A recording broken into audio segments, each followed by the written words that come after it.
Hi everyone, welcome to Ekam IAS academy Hyderabad. So ఇవాళ Telugu daily current affairs చెప్పుకుంటాం మనము. So ఈ కరెంట్ అఫైర్స్లో ఉన్నటువంటి ముఖ్యమైనటువంటి అంశాలు ఏమున్నాయో డిస్కస్ చేద్దాం. వాటితో పాటు ఇవాళ అయితే కొన్ని ఈవెంట్స్ అనమాట, చాలా రోజుల నుంచి మనకి కంటిన్యూస్గా వస్తున్నాయి కదా కొన్ని కాన్సెప్ట్స్, వాటికి ఇవాళ పూర్తి వివరణతో నేను మీకు అందిస్తాను. ఇంకా న్యూస్లో బాగా ఎక్కువ హైలైట్ అవుతుంటాయి థింగ్స్, అవి కూడా ఇవాళ నేను ఎక్స్ప్లెయిన్ చేస్తాను. ఏమున్నాయి చూద్దాం.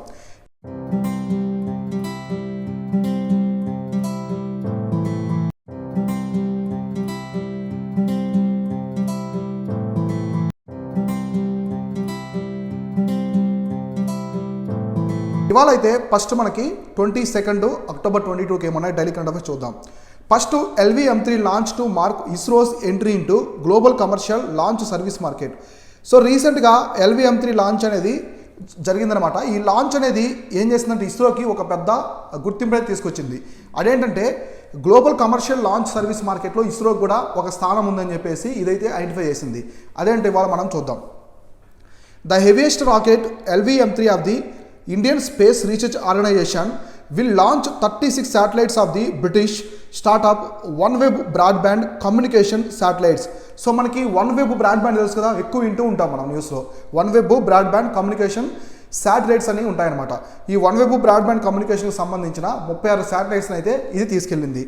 From the space fort in Andhra Pradesh Sriharikota on October 23, so 2022. So ఇది వచ్చేసి అక్టోబర్ 23న లాంచ్ చేస్తున్నారు. దీని అయితే లాంచ్ చేస్తున్నారు. ఈ మిషన్ని 36 శాటిలైట్స్ని తీసుకెళ్తుంది. వచ్చేసి ఎవరికి సంబంధించినవి? బ్రిటిష్కి సంబంధించిన స్టార్టప్ ఉంది కదా, OneWeb బ్రాడ్బ్యాండ్ కమ్యూనికేషన్కి సంబంధించి తీసుకెళ్తుంది అనమాట. సో మనకి ఎక్కడ ఉంది రాకెట్ లాంచింగ్ సెంటర్? శ్రీహరికోట ఐలాండ్లో ఉంటుంది. ఇది ఆంధ్రప్రదేశ్ రాష్ట్రంలో ఉంటుంది. షార్ అంటారు, సతీష్ ధవన్ స్పేస్ సెంటర్ అంటారు. It will mark the launchers entry in to the global commercial launch service market. అంతే కదా, ఇప్పుడు మనము బయట ప్రైవేట్ కంపెనీ యొక్క శాటిలైట్స్ కూడా లాంచ్ చేస్తున్నామంటే మనం కమర్షియల్ పరంగా కూడా ఇస్రో అనేది ఎదుగుతూ ఉందన్నమాట. సో ఇట్లా గుర్తుపెట్టుకోండి. ఇప్పుడు మీకు కొన్ని చెప్తాను చూడండి. ఇక్కడ ఎగ్జామినేషన్ పరంగా చాలా ముఖ్యమైనవి ఎక్కువగా అడుగుతుంటారు ఇవి. ఒకటి న్యూ స్పేస్ లిమిటెడ్. సో గుర్తుపెట్టుకోండి, న్యూ స్పేస్ లిమిటెడ్ అనేది సెంట్రల్ PSC అనమాట, under the department of space and the commercial arm of the ISRO. So commercial arm of the ISRO ఒకటి వచ్చేసి ఫస్ట్ వన్ యాంట్రిక్స్, రెండు వచ్చేసి NSIL.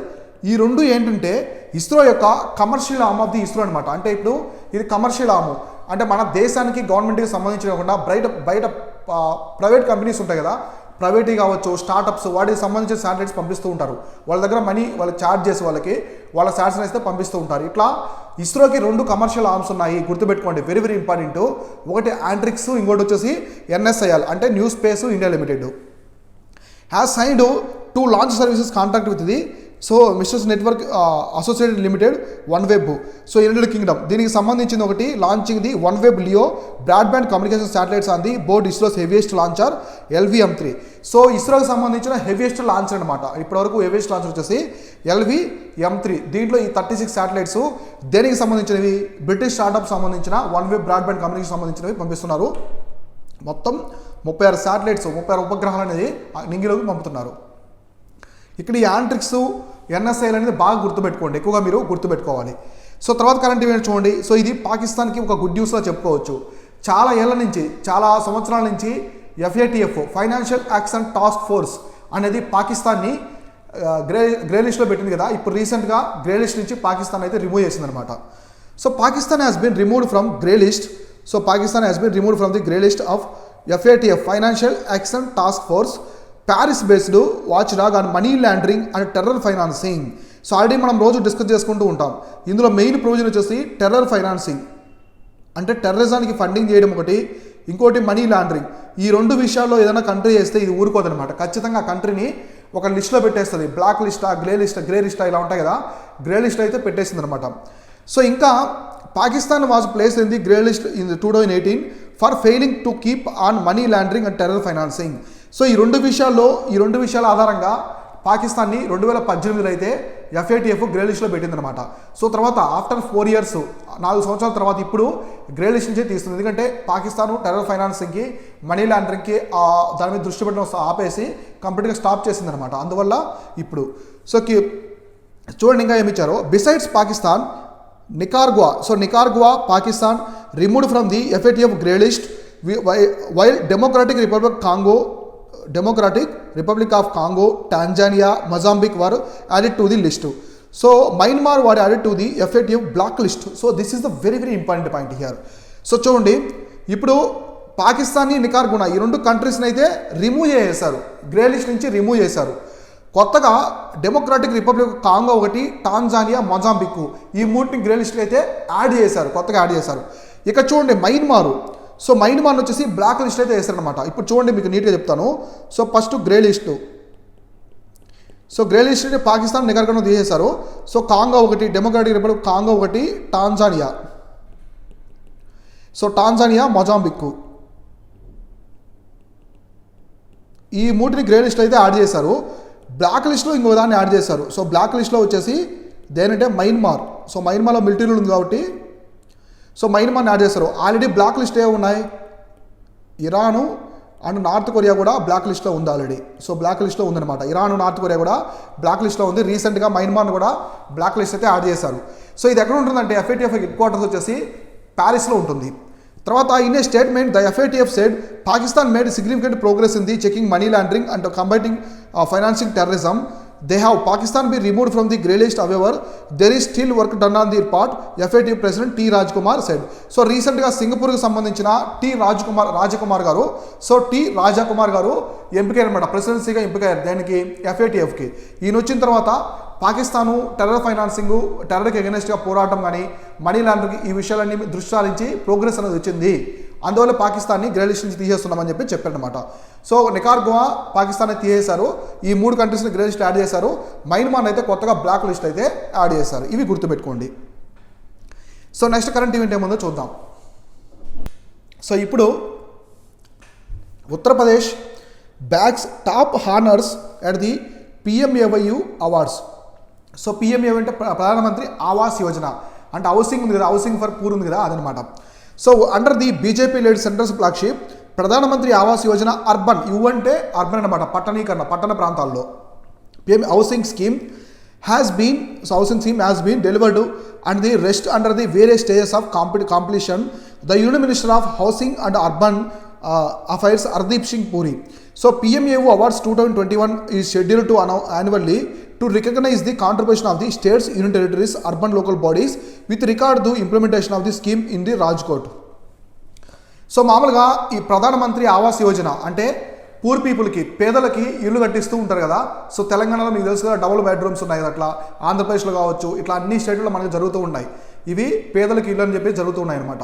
ఇట్లా ఈ స్కీమ్లో వచ్చేసి ఉత్తరప్రదేశ్ అనేది టాప్ ప్లేస్లో వచ్చిందనమాట. అంటే 2021లో ఎవరెవరైతే ఏ స్టేట్స్ కానీ, యూటీస్ కానీ, స్మాల్ స్టేట్స్లో బాగా పెర్ఫామ్ చేశారో, పేదలకు ఎక్కువ ఇల్లు కట్టించారో వాళ్ళకి ఇచ్చారనమాట. అంటే ఇంప్లిమెంటేషన్ స్టేట్ యొక్క రేషియో పరంగా చూసుకుంటే ఏది బాగుందంటే ఉత్తరప్రదేశ్ అనేది టాప్ ప్లేస్లో ఉంది. గుర్తుపెట్టుకోండి, యూపీ అనేది ప్రధానమంత్రి ఆవాస్ యోజన అర్బన్లో, సో ఎక్కడంటే అర్బన్ అనమాట, అంటే పట్టణ ప్రాంతాల్లో.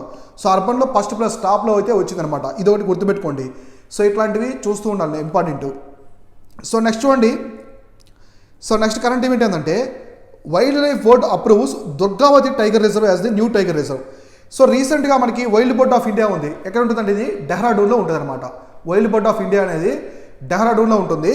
ఇది రీసెంట్గా దుర్గావతి అనే దాన్ని టైగర్ రిజర్వ్ గుర్తించింది. దుర్గావతి అనే ప్రాంతాన్ని టైగర్ రిజర్వ్ గుర్తించింది. ఇది ఎక్కడుంది, అసలు ఏంటో ఇప్పుడు మనం దాని గురించి డిస్కస్ చేసుకుందాం. So Durgavati tiger reserve is a 2339 square kilometers new tiger reserve that will spread across the Narsinghpur, Damoh, Sagar districts of the Madhya Pradesh. So ఏ స్టేట్లో ఉందంటే ఇది వచ్చేసి మధ్యప్రదేశ్ రాష్ట్రంలో ఉంది. మధ్యప్రదేశ్ రాష్ట్రంలో ఎక్కువ నేషనల్ పార్క్స్ ఉన్నాయి.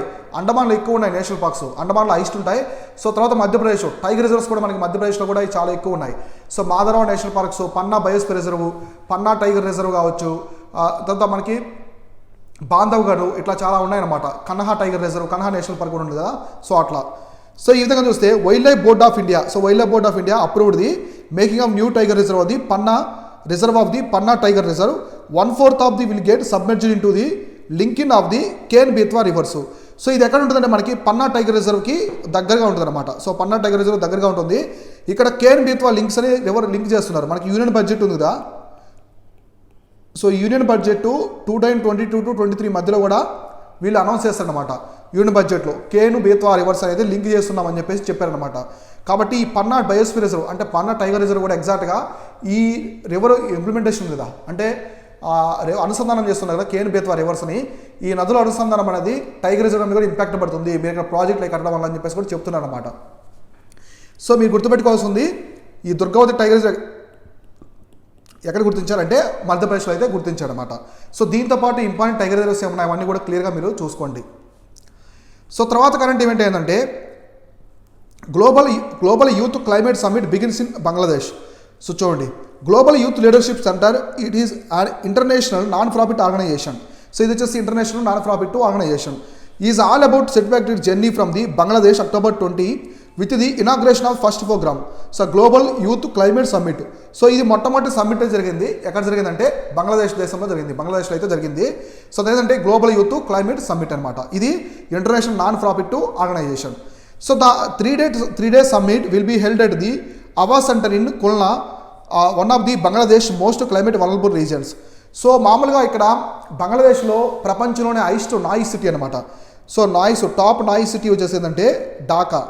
సో ఢాకా ఉంది కదా, సో ఢాకా వచ్చేసి ప్రపంచంలో ఎక్కువ నాయిస్ అంటే సౌండ్ పొల్యూషన్ ఉండే సిటీ వచ్చేసి ఢాకా. ఇది ఎక్కడ ఉంది? బంగ్లాదేశ్ యొక్క క్యాపిటల్. అందువల్ల వచ్చేసి ఇక్కడ ఏం చేస్తారంటే మోస్ట్ క్లైమేట్ వల్నరబుల్ రీజన్ అనమాట, అది కుల్నా అంటారు, అది బంగ్లాదేశ్లో ఉంటుంది. అక్కడ ఈ సమ్మిట్ అనేది ఏర్పాటు చేస్తారు. 3 days అనేది సమ్మిట్ అయితే జరుగుతుంది. So bringing together 650 youth from 70 countries to explore how today's youth can lead the fight against the climate change. అంటే యూత్ ఉంటారు కదా, యువకులు మొత్తం. సో యువతను తీసుకొచ్చారు మొత్తం 650 మందిని 70 కంట్రీస్లో. సో 70 దేశాలకు తీసుకొచ్చి వాళ్ళు రాబోయే జనరేషన్కి మీరు ఏ విధంగా నేర్పించాలి, క్లైమేట్ చేంజ్ గురించి, క్లైమేట్ని ఎలా కాపాడుకోవాలి, ఎన్విరాన్మెంట్ని ఎలా కాపాడుకోవాలో ఈ సమ్మిట్లో అయితే చెప్తున్నారు. ఇది ఫస్ట్ సమ్మిట్ ఎక్కడ జరిగిందంటే బంగ్లాదేశ్లో అయితే జరిగింది, గుర్తుపెట్టుకోండి. సో తర్వాత వచ్చేసి క్లైమేట్ ట్రాన్స్పరెన్సీ రిపోర్టు. సో మనకి క్లైమేట్ ట్రాన్స్పరెన్సీ రిపోర్ట్ ఉంటుంది. సో చూడండి, the climate transparency report is most comprehensive annual study of the G20 countries. So ఈ రిపోర్ట్ని ఎవరు రిలీజ్ చేస్తారు, ఎవరు తీసుకొస్తారంటే, ఎవరు పబ్లిష్ చేస్తారంటే G20. సో మనకి గ్రూప్ 20 ఉంది కదా, గ్రూప్ 20లో ఇండియా అనేది కూడా మెంబర్ అనమాట. సో ఇండియా కూడా మెంబరు. సో G20 ఉంటుంది. దీనికి ఎలాంటి పర్మనెంట్ సెక్రటేరియట్ కానీ హెడ్ క్వార్టర్స్ అయితే ఉండవు అనమాట. G20 doesn't have any permanent secretariat or headquarters. So ఇది తీసుకొస్తుంది క్లైమేట్ మెజర్స్ అనమాట. Its assessment includes the 100 indicators for the climate adaptation, risk protection and finance. So 100 మొత్తం ఇందులో 100 ఇండికేటర్స్ ఉంటాయన్నమాట. మొత్తం 100 ఇండికేటర్స్ ఉంటాయి. ఇవి క్లైమేట్ అడాప్షన్ కావచ్చు, రిస్క్స్ అండ్ ప్రొడక్షను, ఫైనాన్స్, ఇవన్నీ కూడా అందులో సమ్ ఆఫ్ ది ఇండికేటర్స్ అనమాట, ఈ 100 ఇండికేటర్స్లో. సో ఇక్కడ గుర్తుపెట్టుకోండి, ఈ క్లైమేట్ ట్రాన్స్పరెన్సీ రిపోర్ట్ని ఎవరు రిలీజ్ చేస్తారంటే G20 అనేది రిలీజ్ చేస్తుంది. సో నెక్స్ట్ కరెంట్ ఈవెంట్ వచ్చేసి HCL Shiv Nadar named the countries most generous philanthropist. So మామూలుగా మనకి పెట్టుబడిదారులు ఉంటారు కదా, ఇండస్ట్రియలిస్టు పెట్టుబడిదారులు, ఇప్పుడు టాటా కావచ్చు, రిలయన్స్, అదానీ గ్రూపు, ఇట్లా ఉంటారు కదా, విప్రో, ఇన్ఫోసిస్, అందరూ వాళ్ళు కొంత మనీని వచ్చేసి మనకి కార్పొరేట్ సోషల్ రెస్పాన్సిబిలిటీ అంటారు, CSR అంటారు. కార్పొరేట్ సోషల్ రెస్పాన్సిబిలిటీ ప్రకారము కొన్ని ఉంటాయన్నమాట, ట్రస్ట్ ఇట్లా ఉంటాయి కదా, వాళ్ళు సమాజ సేవ కోసం వినియోగిస్తారు అనమాట. కొంత డబ్బుని ఆదాయంలో వచ్చిందని సమాజ సేవ కోసం ఉపయోగిస్తారు. సో ఇప్పటివరకు కూడా మనకి విప్రో అధినేత ఉన్నారు కదా, అజిమ్ ప్రేమ్జీ టాప్ ప్లేస్లో ఉంటారనమాట. సో రీసెంట్గా మనకి అదానీ కూడా 60,000 కోట్లు ఎంతో ఇచ్చారు. సో ఇట్లా రిలయన్స్ వాళ్ళు ఇస్తుంటారు. రిలయన్స్ తరపున మనం చూస్తే అంబానీ వాళ్ళకి స్కూల్స్ ఉన్నాయి, ఆర్ఫనైజ్డ్ హోమ్స్ ఉన్నాయి, మెడికల్స్ సంబంధించిన హాస్పిటల్స్ ఉన్నాయి. ఇట్లా సమాజ సేవ కోసం వాళ్ళకి వచ్చిన కంపెనీలు కొంత భాగాన్ని యాన్యువల్ టర్నోవర్లో ఇస్తూ ఉంటారనమాట. అందులో వచ్చేసి HCL ఫౌండరు, మనకి HCL ఉంది కదా company, software company. So HCL founder శివనాడార్కి వచ్చేసి ఈయన కంట్రీస్ మోస్ట్ జనరస్ ఫిలాంథ్రపిస్ట్గా వచ్చిందనమాట. చూద్దాం. So HCL founder Shiv Nadar topper the most generous for a person in the country with the annual donation of the 1116. ఈయన మొత్తం 1160 కోట్లు అనేది సంవత్సరంలో డొనేట్ చేస్తారనమాట సమాజ సేవ కోసం. సో చూడండి, EdelGive Hurun India philanthropist list 2022 revealed. ఇది ఎవరు తీసుకొచ్చిందంటే ఏ రిపోర్ట్ ప్రకారం చెప్పారంటే మనకి EdelGive Hurun India philanthropy list 2022 ప్రకారము శివనాడార్ వచ్చేసి టాప్ ప్లేస్లో ఉన్నారు. So Nadar 77 has reclaimed the India's most generous title with donation of the 3 crore per day. ఈయన ప్రతిరోజు 3 కోట్లు సమాజ సేవ కోసం డొనేట్ చేస్తారంట. అంటే ప్రతిరోజు ఒక్కో రోజుకి 3 కోట్లు ఈ సొసైటీ కోసం ఆయన డొనేట్ చేస్తాడు. So according to the report, ఈ రిపోర్ట్ ప్రకారం వీళ్ళైతే చెప్పాడనమాట. గుర్తుపెట్టుకోండి, ఫౌండర్ ఆఫ్ HCL వచ్చేసి శివనాడార్. సో తర్వాత లాస్ట్ కరెంట్ ఈవెంట్ ఇవాళ డైలీ కరెంట్ అఫైర్స్లో Tripura CM inaugurated the state first government English medium college. చూడండి నార్త్ ఈస్ట్ ఇండియా ఎంత వెనకబడి ఉందో. త్రిపురలో మొట్టమొదటి గవర్నమెంట్కి సంబంధించిన ఇంగ్లీష్ మీడియం కాలేజ్ అయితే ఓపెన్ చేశారంట. Chief minister of Tripura doctor Manik Saha along with the education minister Ratan Lal Nath inaugurated the first English medium general degree college of the state in the city having the 100 intake capacity. వాళ్ళు మొట్టమొదటి స్టేట్కి సంబంధించిన మొట్టమొదటి government English medium college అయితే open చేశారు. మొత్తం అందులో వచ్చేసి 100 సీట్స్ అయితే ఉంటాయని చెప్పారనమాట. ఏ స్టేట్ అంటే Tripura. The first 5 basic subjects of the arts stream include the compulsory Bengali and English. వీళ్ళు ఆర్ట్స్ ప్రకారం 5 సబ్జెక్ట్స్ అయితే తీసుకున్నారు. అందులో కంపల్సరీ సబ్జెక్ట్స్ ఏముంటాయంటే బెంగాలీ ఉంటుంది, అలానే ఇంగ్లీష్ అయితే కూడా ఉంటుందని చెప్తున్నారు. The Tripura government has built the general degree college at the budget of 1 crore by renovating and old teaching college. అంటే వీళ్ళకి ఒక ఓల్డ్ కాలేజ్ ఉండేది, టీచింగ్ కాలేజ్. ఆ కాలేజ్ వీళ్ళు రెనోవేట్ చేసి ఫస్ట్ గవర్నమెంట్ ఇంగ్లీష్ మీడియం స్కూల్కి అయితే చేస్తున్నారు. సో ఇది ఎక్కడంటే మనకి Tripura. So Tripura important. So Tripura న్యూస్లో ఉంటుంది. త్రిపురలో బాగా న్యూస్లో ఉండేది ఫెనీ రివర్. సో ఫెనీ రివర్ డిస్ప్యూట్ అనేది ఇండియా బంగ్లాదేశ్కి మధ్య ఒక వివాదం అనమాట, నదీ వివాదం. సో రివర్ డిస్ప్యూట్ అనేది ఉంది. ఫెనీ రివర్ త్రిపుర నుంచి బంగ్లాదేశ్లోకి ప్రవహిస్తుంది. ఇది వచ్చేసి ఇవి వచ్చేసి ఇవాళ డైలీ కరెంట్ అఫైర్స్. రేపు ఇంపార్టెంట్ డైలీ కరెంట్ అఫైర్స్ ఏమున్నాయి, అలానే ప్రిలిమ్స్ క్వశ్చన్స్ ఏమున్నాయి మనం క్లియర్గా ఒక్కొక్కటి డిస్కస్ చేసుకుందాం. This is Shivan signing off. Thank you so much.